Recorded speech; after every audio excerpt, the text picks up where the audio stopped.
जय हिंद दोस्तों। नेपाल एक बार फिर से सुर्खियों में है और वहां सोशल मीडिया बैन से शुरू हुआ युवा आंदोलन अब एक राजनीतिक भूकंप बन चुका है और इस भूकंप से निकला एक नया नाम, सुशीला कार्की। जी हाँ, वही सुशीला कार्की जो नेपाल की पहली महिला चीफ जस्टिस रह चुकी है। लेकिन सवाल ये उठता है कि आखिर क्यों जन जेड यानी नई पीढ़ी ने उन्हें ही चुना, उनका बैकग्राउंड क्या है और उनके पति का वो हाईजेक वाला किस्सा क्या है जो भारत में अभी चर्चित किस्सों में से एक है। और सबसे बड़ा सवाल ये है कि सरकार भारत के करीब होगी या चीन के। चलिए शुरू करते हैं इस पूरी कहानी को, धीरे धीरे एकदम गहराई से समझते हैं। सोचिए, अगर कल सुबह उठकर आपको पता चले कि इंस्टाग्राम, फेसबुक, यूट्यूब सब बंद कर दिए गए, क्या होगा? गुस्सा आएगा ना? यही नेपाल में हुआ है। सरकार ने सोशल मीडिया पर टैक्स और कंट्रोल की कोशिश की और वहां के युवाओं ने अपनी आज़ादी पर हमला मारा, जिसके कारण जन जेड सड़कें पर उतरे और भ्रष्टाचार खत्म करो, पारदर्शी सरकार दो और सोशल मीडिया चालू करो के नारे देने लगे। और यह नारा इतना बड़ा रूप ले लिया कि सरकार का कुर्सी डगमगा गया, संसद टूटी, नेता गायब। और इस माहौल में एक नाम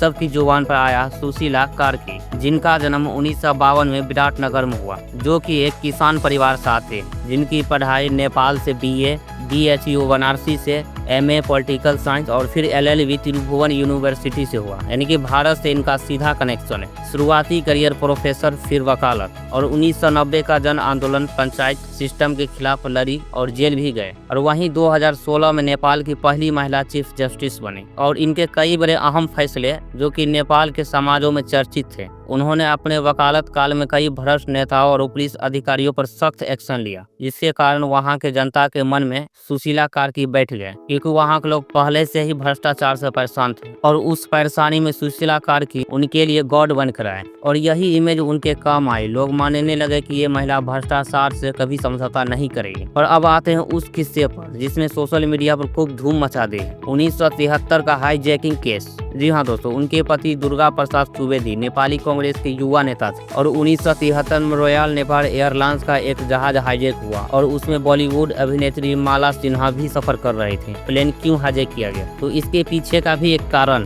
राजशाही और पंचायती सिस्टम के खिलाफ आंदोलन को फंड देने के लिए उस विमान से करीब 30 लाख रुपए उड़ाए गए। ये घटना नेपाल के राजनीतिक याददाश्त में आज भी दर्ज है। लेकिन ध्यान रहे, यह उनके पति की कहानी है। सुशीला कार्की खुद इस सब में शामिल नहीं थे, वो किसी राजनीतिक पार्टी से भी नहीं जुड़े थे, यानी इनका इमेज नेचुरल था। उनका रिकॉर्ड साफ है और कोई बड़ा भ्रष्टाचार का दाग भी उन पर नहीं है। और न्यायपालिका में सख्त फैसले लिए हैं। युवाओं को उम्मीद है कि वो नेताओं पर लगाम लगा सकती है और सबसे अहम बात, वो महिलाओं और युवाओं की आवाज को सुनती आई, जिसके कारण जन जेड को लगा अगर अभी भी पुरानी पार्टियों को मौका दिया तो फिर वही घपले होंगे और ये सुशीला कार्की समाज में नई सोच ला सकती, भ्रष्टाचार को खत्म कर सकती। खैर, ये तो हो गया कि वहाँ के समाज के मन में आके सुशीला कार्की ही क्यों जमा, आखिर उन्हें ही अग्रिम सरकार के रूप में क्यों नियुक्त किया गया। अब हम बात करते हैं इंटरिम गवर्नमेंट का एजेंडा क्या है, क्योंकि संसद भंग हो चुकी है, चुनाव की तारीख भी तय हो गई। मार्च 2026 तक नेपाल में फिर से चुनाव होगा। तब तक नेपाल का सारा कार्यभार सुशीला कार्की ही करेगा और चुनाव से पहले सुशीला कार्की के अंतर्गत ये 4 काम है जो चुनाव से पहले करना है। फर्स्ट, विरोध में मारे गए लोगों के लिए जांच। सेकेंड, सोशल मीडिया पर जो बैन और सेंसरशिप खत्म करना। थर्ड, भ्रष्टाचार पर एक्शन। और फोर्थ, निष्पक्ष चुनाव की तैयारी करवाना। और अब बात करते हैं कि ये सरकार आखिर किनके फेवर में रहेगा,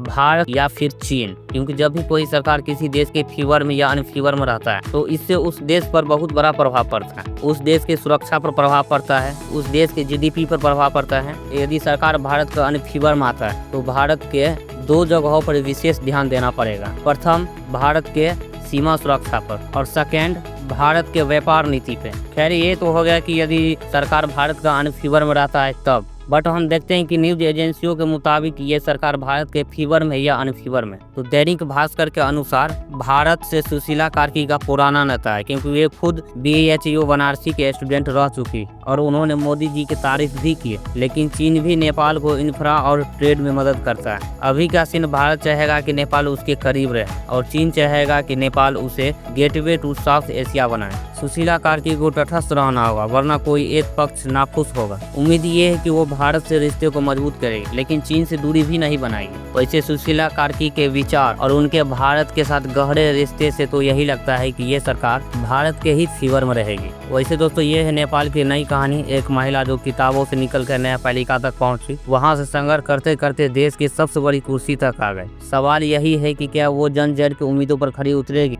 क्या नेपाल भारत और चीन के बीच संतुलन बना पाएगा? और क्या मार्च 2026 में जनता को वो लोकतांत्रिक सरकार मिलेगी जिसकी उसे तलाश है? अगर आपको ये विश्लेषण अच्छा लगा हो तो लाइक, शेयर करें, सब्सक्राइब करें। नीचे कमेंट में बताइएगा कि आपको क्या लगता है, नेपाल की इंटरिम गवर्नमेंट भारत की तरफ झुकेगी या चीन की? मिलते हैं अगले वीडियो में।